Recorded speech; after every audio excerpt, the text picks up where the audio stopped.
कभी कभी एक पल में तुम किसी को पहचान नहीं सकते और कभी कभी बहुत समय लग जाता है किसी इंसान को जानने में, पहचानने में, उसके स्वभाव को जानने में।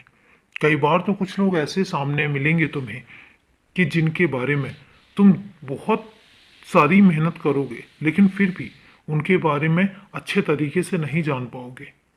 कुछ बच्चे मेरे ऐसे होते हैं दो दो चेहरे लेकर घूमते हैं और उन दो चेहरों के पीछे एक उनका सामने होता है और एक उनका अपने खुद के चेहरे के पीछे होता है। और ऐसे लोगों को पहचान पाना बहुत मुश्किल होता है।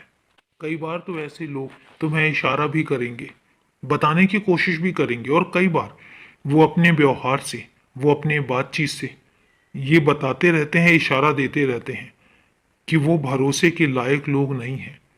कई बार हो सकता है कि तुम भी इंसान को पहचानने में धोखा खा जाओ। इसलिए याद रखना, कभी किसी नए इंसान से मिलो या जानने का मौका मिले तो उनके बारे में जरा सावधान हो जाना। और अगर तुम्हें ऐसा लगे कि उनके बारे में तुम्हें पूरी जानकारी नहीं है तो फिर एक काम करना, मेरे पास आना, मुझसे पूछ लेना। मैं तुम्हें इशारे दूंगा और मैं तुम्हें बताऊंगा कि किन लोगों पर भरोसा करना है और किन लोगों पर भरोसा नहीं करना है। इसलिए तुम्हें जब कभी किसी भी बात में दुविधा नजर आए तो मेरे पास आओ, मुझसे पूछो। कई बार तो ऐसा भी होता है कि तुम्हें कुछ ऐसे लोग मिल जाएंगे जिन पर तुम भरोसा नहीं भी करना चाहते हो, पर वो भी भरोसे के लायक निकलेंगे और वो तुम्हारे भरोसे में पूरे तरीके से खरे उतरेंगे। और उस समय तुम्हें लगेगा कि अरे तुम तो इन पर भरोसा ही नहीं कर रहे थे। इसलिए लोग बहुत तरह के होते हैं। मेरे बच्चों के बहुत सारे रंग रूप होते हैं, बहुत सारे चेहरे होते हैं। और कुछ बच्चे तो ऐसे होते हैं जो बहुत चालाक होते हैं, जो पूरी दुनिया को बेवकूफ़ समझते हैं। उनको लगता है कि वो इस तरीके से बेवकूफ़ बनाते रहेंगे और सब बेवकूफ़ बनते रहेंगे।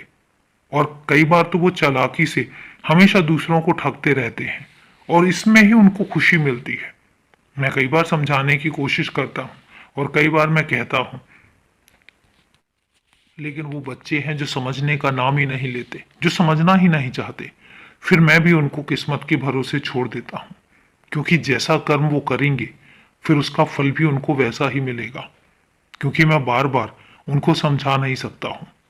लेकिन हाँ, एक बात जरूर तुमसे कहता हूँ कि कभी भी लालच या अपनी नीयत खराब करके अगर धनोपार्जन भी किया जाता है, अगर कोई चीज हासिल भी की जाती है, तो एक बात हमेशा याद रखना, उसमें तसल्ली नहीं होती, उसमें वो खुशी नहीं मिलती। इसलिए जो चीजें ईमानदारी से अर्जित की जाती हैं और जिन चीजों में तुम्हारी मेहनत लगी होती है, जब उसका फल मिलता है, जब उसके फल का आने का समय होता है, तो वो खुशी अलग ही होती है। और वो खुशी ऐसी होती है कि जो तुम्हारे चेहरे पर एक अलग ही रौनक ला देगी। तो इसलिए जब भी कोई धनोपार्जन करो या जब भी कोई चीज हासिल करो, हमेशा अपनी मेहनत से और ईमानदारी से खुश रहो, हमेशा खुश रहो।